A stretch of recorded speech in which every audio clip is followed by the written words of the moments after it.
बार क्या हुआ, एक गांव में दो बच्चे थे। तो दोनों बच्चों के बीच में उनके माता पिता, वो दोनों जा रहे थे काम में। तो एक बेटे ने कहा कि मुझे सत्तू दे दो। तो मैं रास्ते में, पहले के लोग जब घर से बाहर जाया करते थे ना काम धाम करने के लिए, तो सत्तू लेके जाया करते थे। तो सत्तू लेके जाया, सत्तू मतलब सतुआ, सत्तू लेकर के जाया करते थे। तो एक बाप ने बेटे से कहा सत्तू ले जा, तेरे रास्ते में काम आएगा। अच्छा ठीक है। तो दूसरे ने कहा मुझे भी दे दो। अच्छा, सत्तू एक सीमित मात्रा में था, थोड़ी सा था, एक को तो दे दिया, आप दूसरे को क्या। तो माँ बोली, तो दूसरे ने कहा तू धान ले जा। धान खाने का? अरे चावल, जल्दी से खिचड़ी बन जाएगी। तो वो मचल गए, नहीं मुझे तो सत्तू ही चाहिए। तो उसकी माँ से समझा रही है, अब देखो कैसे समझा रही है। बोले सत्तू में बड़ा टाइम लगता है। टाइम? अरे तुरंत घोर के नहीं, अरे सत्तू मन मिट्ठू, कब घोरूं कब खाऊं। और धान बेचारी कूटी खाई जे चली।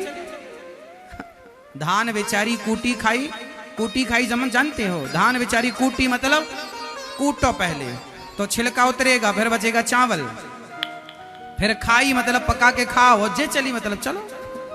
तो उसके शब्दों के जाल ऐसे थे कि उसने कहा सत्तू के बारे में कि सत्तू मन मिट्ठू, कब घोरूं कब खाऊं, मतलब कब घोरेंगे कब खाएंगे, मतलब उसको बड़ा कर दिया।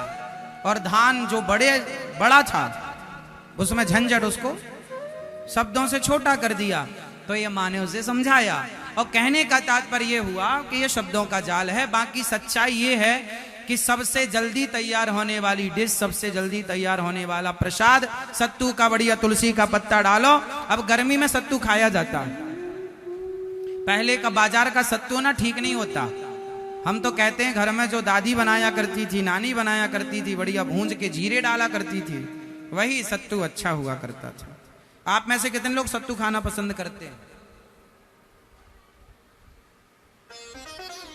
मैया आप नहीं खाती हो मेरी माँ? अच्छा, सत्तू गाढ़ा खाना चाहिए कि पतला? हाँ, गाढ़ा खाएंगे तो पेट खराब करेगा, पतला खाएंगे तो स्वास्थ्य ठीक रखेगा। चलिए, तो हमारे यहां ज्यादा हाय हाय की जरूरत नहीं, जितना है उसे पर्याप्त मान के प्रसन्न रहना चाहिए। सुखदेव भगवान कहते हैं तरवाह किम न जीवंती, भस्त्रः किम न स्वसंतुतः, न खादंती न मेहंती, किम ग्राम पशुओं परे। खाना पीना तो पशु पक्षी भी जानते हैं, पेट भर लेना तो पशु पक्षी भी जानते हैं, पर धर्ममय जीवन तो इंसान का होता है। और हर श्वास भगवान के चिंतन में हो। बहुत सारा समझाया सुखदेव भगवान ने। अंत में भगवान को प्रणाम किया, नमस्कार किया और सृष्टि का वर्णन सुनाया। भगवान नारायण की नाभि से कमल उत्पन्न हुआ, कमल में ब्रह्मा जी, और ब्रह्मा जी से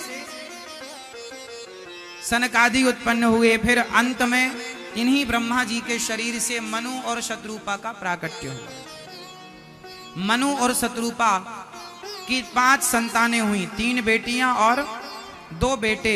आकुति, देवहूति, प्रसूति नाम की 3 बेटियां, प्रियव्रत, उत्तानपाद नाम के 2 बेटे। आकुति का विवाह रुचि प्रजापति से हुआ, देवहूति का विवाह करदम जी से, प्रसूति का विवाह दक्ष प्रजापति से। आकुति के यहाँ यज्ञ भगवान प्रकट हुए, जिनका विवाह दक्षिणा से हुआ। देवहूति माँ के यहाँ करदम जी से उनका विवाह हुआ और करदम जी से उनकी 9 बेटियां हुई। माता देवहूति का विवाह किनसे हुआ? महर्षि करदम। ये करदम कौन है? जिन्होंने सबसे पहला विमान बनाया। बताओ सबसे पहला विमान किसने बनाया? साइंस में अपन लोग पढ़ते हैं कि राइट ब्रदर्स ने बनाया। 1903 में सफल परीक्षण किया विमान का।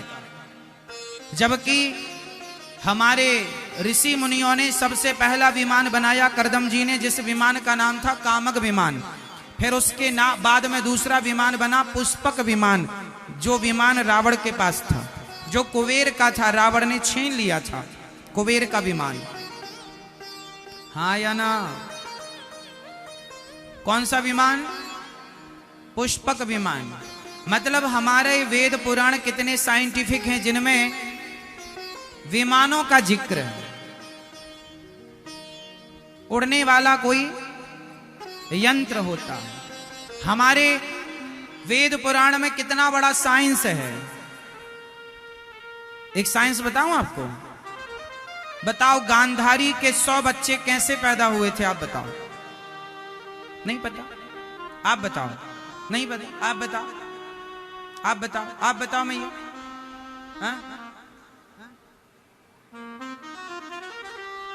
मैया बता, भैया बताएंगे आप? गांधारी के 100 बच्चे कैसे पैदा हुए थे? इसमें बहुत बड़ा साइंस छिपा है। आज की टेक्नोलॉजी से मैं जोड़ूंगा गांधारी के बच्चों को, आज के साइंस से जोड़ूंगा, इसलिए पूछ रहा हूं आपको पता है कि नहीं? नहीं पता तो मैं बताऊं। गांधारी के 100 बच्चे कैसे हुए? गांधारी के गर्भ से एक मांस का टुकड़ा हुआ, उसके 100 टुकड़े किए गए और घड़ों में भर दिया गया। घड़े को जमीन के अंदर गाड़ दिया गया, ढक्कन लगा दिया गया। उस घड़े में 100 बच्चे उस घड़े से उत्पन्न हुए। अब आप इस बात को जब सुनेंगे तो आपको क्या लगे? अरे ये बकवास है ना? लेकिन आज का विज्ञान इस पर काम कर रहा है। समझिएगा, आज का विज्ञान इस पर का। आजकल बच्चे कहां पैदा हो रहे हैं पता है आपको? आजकल मां के गर्भ की जरूरत नहीं पड़ रही है बच्चों को। आजकल साइंस इतना एडवांस हो गया है कि स्त्री और पुरुष का थोड़ा थोड़ा सा वो पानी का हिस्सा निकाल कर दोनों को ले जाके, दोनों को जोड़ करके, और जहां रिसर्च करते हैं वैज्ञानिक लोग, वहां पर एक आर्टिफिशियल मां का गर्भाशय बनाया जाता है और उस पर बच्चे को, स्त्री और पुरुष दोनों के उस अंश को डाल दिया जाता है और वहां पर बच्चे तैयार हो रहे हैं। ये हम कह नहीं रहे हैं, ऐसा साइंस कर रहा है और ये टेक्नोलॉजी सक्सेस है, चल रही है।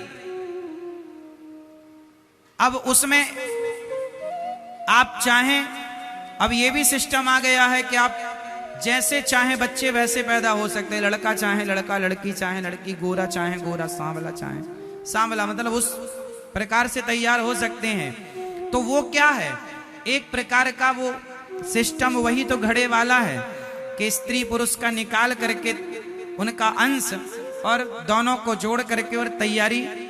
आज साइंस करे तो आप आश्चर्य नहीं मानते, पर हमारे शास्त्रों ने उसी टेक्नोलॉजी पर सैकड़ों साल पहले काम किया और उस प्रोसेस को सक्सेस करके दिखाया, तो आपको थोथी बातें लगती हैं। अरे जिस साइंस पर दुनिया आज काम कर रही है, उस साइंस पर हमारे ऋषि मुनि हजारों साल पहले काम कर चुके हैं और उसका उदाहरण है गांधारी के 100 बच्चे।